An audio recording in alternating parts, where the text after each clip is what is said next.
9,486. That is the number of Purple Hearts awarded to the men of the 442nd Regimental Combat Team during World War II.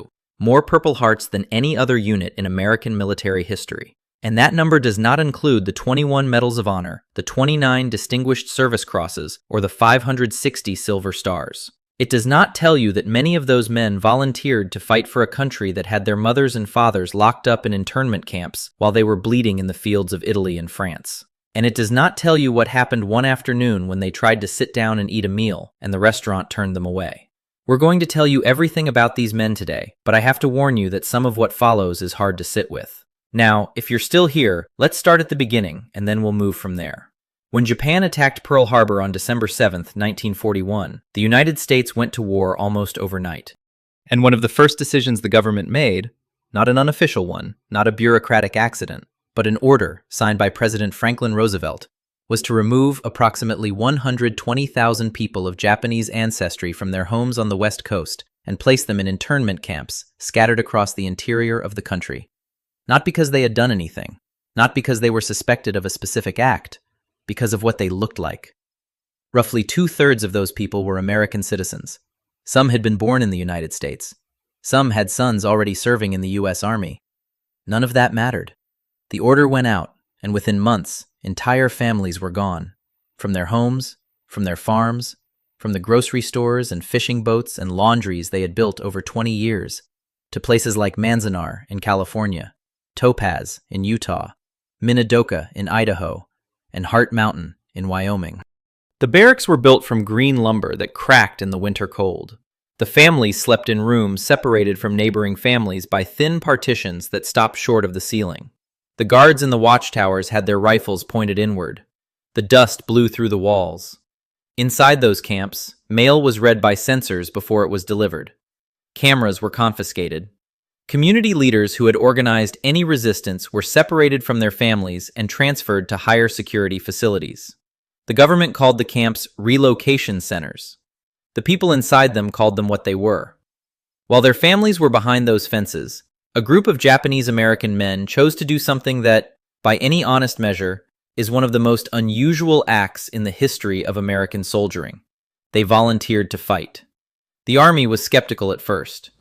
Internal debates ran for months over whether Nisei soldiers, second-generation Japanese Americans, could be trusted in a combat role. Loyalty review boards were created. Questions were asked. Men had to prove, in writing, that they were not secretly loyal to the emperor of a country most of them had never visited. The process was designed to discourage. It did not discourage enough of them. The 442nd Regimental Combat Team was officially activated on February 1, 1943, at Camp Shelby in Mississippi. The regiment was composed almost entirely of Nisei soldiers, most of them from Hawaii and the West Coast. When the call for volunteers went out in Hawaii, so many men signed up that the Army had to turn some of them away. The Hawaiian Japanese Americans called themselves Buddha heads. The mainland volunteers were called kotonks, for the hollow sound their heads supposedly made when they hit the ground. The two groups found it difficult to get along at first, for reasons that had to do with money and the different worlds they came from. They got over it when the fighting started. Units tend to do that. The motto they chose was "Go for broke." It was a gambling term from the streets of Honolulu. It meant to wager everything on a single roll. The men who chose it knew exactly what they were saying. Camp Shelby sat outside the town of Hattiesburg, Mississippi, and in 1943, Hattiesburg was a fully segregated town. The men of the 442nd discovered quickly that the rules of that town applied to them as well. They were not white. And in Hattiesburg, Mississippi, in 1943, that mattered everywhere. At lunch counters, at movie theaters, at barbershops, at the restaurants where they went to eat food that was not Army food. Signs said "no colored." The Nisei soldiers were neither black nor white in a system that only recognized the distinction as meaningful. And the result was an improvised hostility that expressed itself differently in every establishment, but meant the same thing in all of them. What made it sharper, and this is the part veterans still return to, decades later, in memoirs and oral histories and interviews given to historians who had finally decided to ask, was what they saw on the other side of those windows and doors. German prisoners of war were being held in camps across the South, and those prisoners were sometimes put to work in the surrounding area, and those prisoners were white. In the logic of Hattiesburg in 1943, being white meant you were welcome at the counter. It meant you got a seat. It meant someone brought you a plate and took your order and treated you like a customer. The men of the 442nd watched German prisoners of war walk through front doors that had just been shut in their faces. Men who weeks or months earlier had been in Wehrmacht uniforms shooting at American soldiers. Those men got seats. The men who had volunteered for the United States Army to prove their loyalty ate outside. This is not a story that was classified. It was a story that was simply not told. The soldiers wrote about it in letters. Veterans talked about it in interviews conducted 40 years later. The irony was not lost on any of them. The enemy ate inside. The men who had left their families behind barbed wire to fight for America ate outside. The specific incident that reached Patton's attention happened not in Mississippi, but in France, in the autumn of 1944. By that point, the 442nd had been in combat for months. They had fought up the Italian boot, through the winter mud of the Arno River Valley, through the stone hill towns of Tuscany. They had learned what it meant to be in the line for weeks without rotation, to lose men whose names they knew and whose families they would have to write letters to. They had learned that the thing they had volunteered for, the proving of their loyalty, the demonstration that Japanese-American soldiers could fight, was in fact happening. They were fighting. They were good at it. Back in the United States, their families wrote letters from behind the fence wire at Minidoka and Manzanar. Some of those letters mentioned that the family dog had been given away, that the furniture was gone, that the neighbors had not been friendly when the order came. The soldiers read those letters at night, in whatever light was available, and then put them away and went back to work. In October of 1944, the regiment was transferred to the Vosges Mountains in eastern France. The Vosges was dense forest, broken ridgelines, and the kind of cold rain that found every gap in your equipment. Visibility was poor, movement was slow. Every ridge looked like the one before it. Somewhere in those hills, a Texas battalion, the 1st Battalion, 141st Infantry, 36th Division, had pushed too far forward and been cut off by German forces. They had been surrounded for more than a week. Their water was nearly gone. Their ammunition was nearly gone. The order came to the 442nd, go get them. In 4 days of fighting through the densest forest in the Vosges, the 442nd broke through the German encirclement and reached the Texas soldiers. They suffered more than 800 casualties in those 4 days, more than the number of men they rescued. The Texans came out alive. Not all of the men who went in to get them came back. The 36th Division commander, Major General John Dahlquist, called the 442nd together after the rescue and told them they had done something extraordinary. He looked out at the formation and noticed it was thin.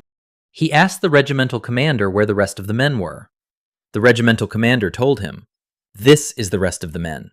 That is what 4 days in the Vosges had cost. When the regiment was pulled to rest areas after the Vosges, the men were exhausted in the way that combat soldiers get exhausted, not just in the body, but in everything below the body.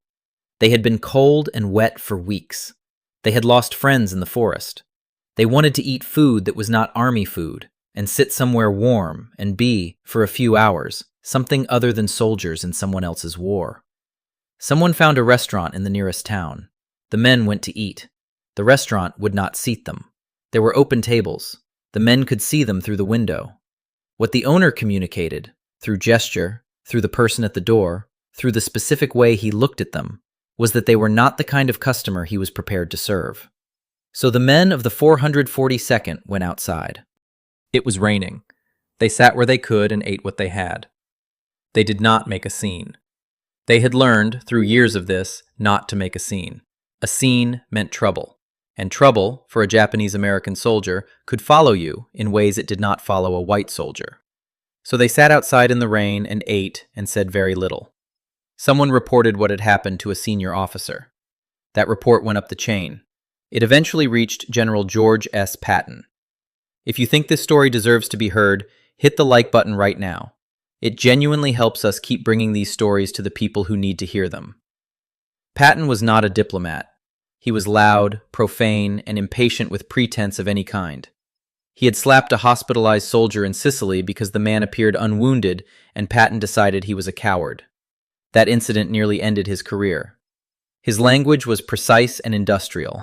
He wore 2 ivory-handled revolvers he called his killing guns, and he delivered speeches to his troops that were among the most profane and effective pieces of military oratory the war produced. He also believed, with the same uncompromising force he brought to everything else, that a soldier willing to die for this country had earned something. Not a pension or a formal acknowledgement. He had earned the right to be treated like a man. In Patton's thinking, the uniform meant something, and what it meant was not conditional on the face inside it. When Patton received the report about the restaurant, the specific account, the rain, the open tables visible through the window, the men sitting outside eating from mess kits, he did not draft a memo. He did not issue a directive through channels. He got in a vehicle and drove to the town.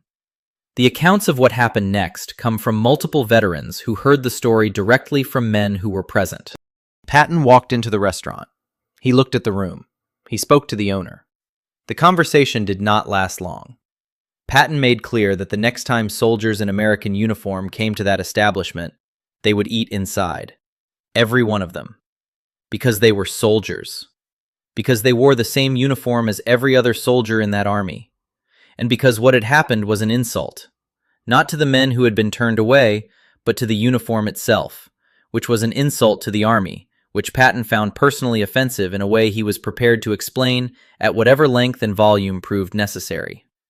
Veterans who told this story did not always agree on every word. Memory does not preserve exact transcripts across decades, but they agreed on what Patton said as he was leaving. He said, loudly enough for anyone in the room to hear, that those men had earned the right to sit down, every one of them. And if the owner needed that explained a second time, Patton would make himself available for that conversation. He walked out. He got back in his vehicle. He drove back to his headquarters and continued the war. No official report was filed about the visit. No order was issued. There is no document in the Army archives that records what Patton said or did in that restaurant on that afternoon. The only record is the account that passed between the soldiers, from the men who were there to the men who weren't, to the historians who collected it decades later, when the survivors were in their 80s and finally willing to talk about more than the battles. The men of the 442nd found out what had happened. The story moved the way stories always move in armies, through sergeants, through mess lines, through letters passed between units. It moved fast because it was the kind of story soldiers needed, not because it changed anything structural. Patton's anger did not change the laws of Mississippi. It did not close the internment camps. It did not give the families of those men their property back or put them in their homes again. The machinery that had produced the restaurant incident was too large for one general to reverse by walking through a door in France. But something had happened that the men did not take for granted. An American general, one of the most famous American soldiers alive, had gotten in his vehicle and driven to that restaurant because what happened to those soldiers was wrong. He had not calculated the political cost. He had not decided it was someone else's problem. He had gone because it was wrong, and because the men it had happened to were his soldiers. The veterans who passed the story along said it meant something. All of them said the same thing. It meant something. The 442nd Regimental Combat Team finished the war as the most decorated unit in American military history for its size and length of service. The count of their decorations took decades to compile correctly, in part because many of their awards had been improperly downgraded at the time of issuance. A formal congressional review conducted in the year 2000 resulted in 20 Medals of Honor being upgraded from Distinguished Service Crosses that should have been Medals of Honor from the beginning. By 2000, the men who received those medals were in their late 70s and 80s. Several had already died before the correction was made. The families in the internment camps received a formal apology from the United States government in 1988. The Civil Liberties Act, signed by President Ronald Reagan, provided $20,000 to each surviving internee and acknowledged that the internment had been wrong. The product of, in the language of the law itself, race prejudice, war hysteria, and a failure of political leadership. By 1988, Roughly a third of those who had been interned were dead. There is a detail from the end of the war that does not appear in most accounts of the 442nd. When the regiment returned to the United States in 1946, General Joseph Stilwell met them at the pier in San Francisco. He pinned the Distinguished Service Cross on the uniform of Kazuo Masuda, a 442nd veteran who had been killed in action in Italy, while Masuda's family, recently released from an internment camp, stood and watched. After the ceremony, a young lieutenant colonel who was on hand to say a few words to the press told reporters that he didn't care what anyone said about a soldier's ancestry. What mattered was what the man did. That lieutenant colonel was Ronald Reagan. 37 years later, he would sign the Civil Liberties Act that finally apologized to the families of the men in that formation. Minoru Hirano, who served in the 100th Infantry Battalion, the Nisei unit from Hawaii that was incorporated into the 442nd, said in an interview conducted in 1984 that he had volunteered because he wanted to prove something. Not to the army, not to the country, to himself. He wanted to know what kind of man he was when it actually counted. He found out in Italy, in the mud below Monte Cassino, and in the forest above Bruyères in France. He came home to California after the war. His father's property had been sold off while the family was behind the fence. He found other work. He rebuilt. He did not talk about the war for many years, and then he talked about it because the historians finally started asking the right questions. The men who came back from the 442nd came home to a country that would take 40 years to say it had been wrong. They came home to medals that should have been higher from the start. They came home to quiet houses and long nights, and the weight that combat carries in a way that is difficult to explain to anyone who was not there. Some of them talked. Some of them wrote. Some of them showed up to reunions and stood in rooms with other men who had been in the Vosges or at Bruyères or in the fields outside Livorno, and they did not need to explain much because the other men already understood. They remember the rain in the Vosges, the kind that came in sideways and found every gap in your clothes, no matter what you wore. They remember sitting outside a restaurant on a wet afternoon and eating in silence because there was nothing to say. They remember the day someone passed along what Patton had done and what it felt like to hear it. They remember being young men in a country that had not decided what to do with them, and they remember doing the job anyway, every day, until the job was finished.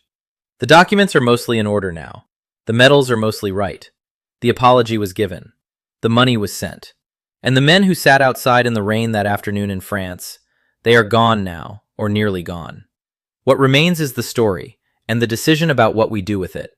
We should not forget. Did your father or grandfather serve in World War II? Tell us his name in the comments below. And if you want more stories like this, the ones that were never supposed to reach you, subscribe and hit the notification bell so you don't miss what's coming next. Thank you for watching.